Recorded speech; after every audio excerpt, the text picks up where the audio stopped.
ባለፉት ዓመታት በአገር አቀፍ ደረጃ እየተመዘገቡ ያሉ የ12ኛ ክፍል አገር አቀፍ ፈተና ውጤቶች የሚቀሩ የቤት ስራዎች መኖራቸውን ያመላከቱ ሆነዋል።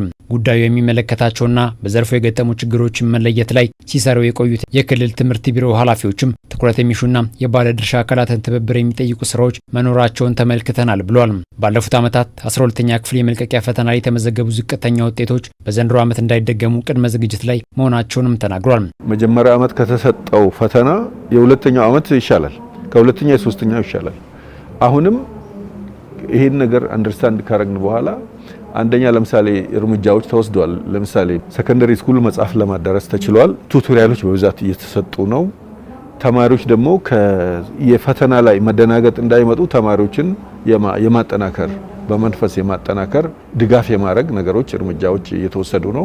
በትምህርት ቤት ደረጃ ሊሰሩ የሚገባቸው ተግባራት ምንድናቸው የሚለውን ለይተን እየሰራን ነው። በተለይ የማጠናከሪያ ትምህርት በሁሉም ትምህርት ቤቶች በተደራጀ መንገድ እንዲሰጥ፣ እሁድ ቅዳሜም ከትምህርት ሰዓት ውጭም የማጠናከሪያ ትምህርት መሰጠት አለበት።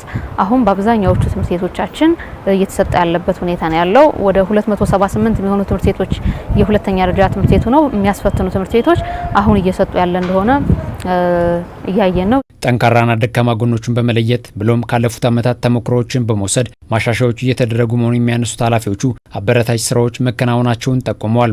ትምህርት ቤቶች ከመከፈታቸው ከክረምትም ጀምሮ ለተማሪዎች የማጠናከሪያ ትምህርት የመስጠት በተለይም በ12ኛ ክፍል ላይ ትኩረት ያደረገ የማጠናከሪያ ትምህርት ነው እየሰጠን ያለ ነው።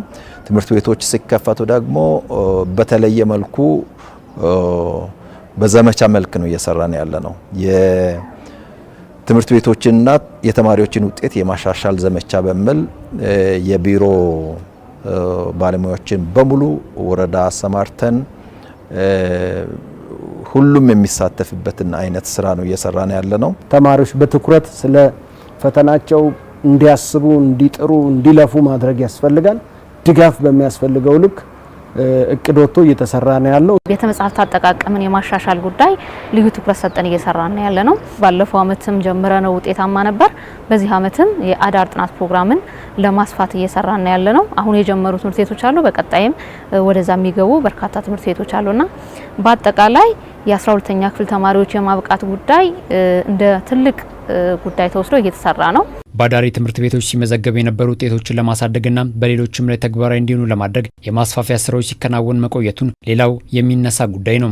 አዳሪ እና ልዩ ትምህርት ቤቶችን የማስፋት ከዛ የተገኘውን ተሞክሮ ደግሞ የማስፋት ተማሪዎችን ሞዴል ኤግዛሞችን በማውጣት ብዙ እንድለማመዱ በማድረግ የትምህርት ቤት አካባቢም ደግሞ ተማሪ ማግዙ መምህራን ማግዙ አመራር ባሉበት ቦታ በሱፐርቪዥንም እየተደረሰ እነዛን የማስተካከልም ስራዎች ስላሉ አይ ቲንክ እየተሻሻለ ይሄዳል የሚል ግምት አለኝ። በሀገር አቀፍ ደረጃም ባለፈው ዓመትም በእኛ ክልል ያሉት የአዳሪ ትምህርት ቤቶች 100% ነው ተማሪዎችን ማሳለፍ የቻሉት። እነዚህ ትምህርት ቤቶች 100% ያሳለፉበት መሰረታዊ ምክንያት ምንድነው የሚለውን ለመለየት ጥረት ተደርጓል። ከዚህ በተጨማሪም የአዳሪ ትምህርት ቤቶች መስፋት አለባቸው በሚል የክልሉ መንግስት ወደ 4 ቢሊዮን ብር የሚጠጋ በጀት መድቦ አሁን 3 አዳሪ ትምህርት ቤቶች በአዲስ እየተሰሩ ያለበት ሁኔታ ነው ያለው። ባለፈው ዓመት የተጀመረው የበየነ መረብ ፈተና አሰጣጥ ዘንድሮም እንደሚቀጥል የተገለጸ ሲሆን በተለይም የአዲስ አበባ ከተማ አስተዳደር ተማሪዎችን በበየነ መረብ ለመፈተን ዝግጅት ላይ መሆኑን አስታውቋል። እኛውም ያለን እቅድ ሁሉንም ተማሪዎቻችን በዚህ ውስጥ እንፈተናለን ብለን ስራ እየሰራን ነው። ቅድመ ዝግጅት እያደረግን ነው። ተማሪዎቻችን በባለፈው ዓመት 45% ተማሪዎች በኦንላይን የተፈተኑት አልፈዋል።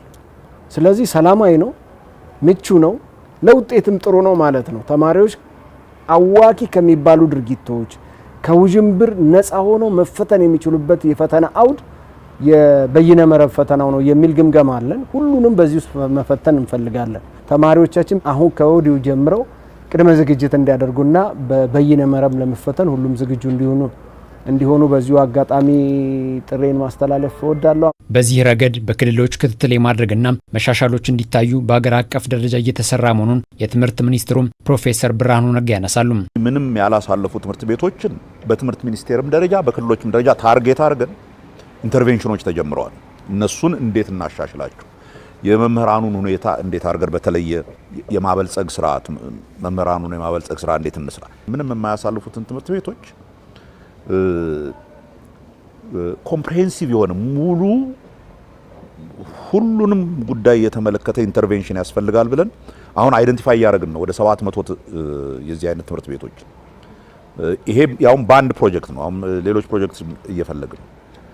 ሶ እዛ ላይ በእነኛ ትምህርት ቤቶች ውስጥ ያሉትን መምህራን፣ በእነኛ ትምህርት ቤቶች ውስጥ ያሉትን ኢንፍራስትራክቸር፣ የትምህርት ቤት እንትኖች ላይብረሪ ያላቸው ወይ መጽሐፎች አላቸው ወይ፣ በእነኛ ትምህርት ቤቶች ውስጥ ያሉ ከምገባ ኦር ከምናምን ጋር የተያያዙ ችግሮች አሉ ወይ፣ እነኝም በሙሉ አይቶ ኢንተርቪን የሚያደርጉ ፕሮግራሞች እያዘጋጀን። በዚህ ዓመት 600 ሺህ ያህል ተማሪዎችን ለመፈተንና የተሻለ ውጤት እንዲመዘገብ የቅድመ ዝግጅት ስራዎች እየተከናወኑ መሆኑ ተጠቁሟል።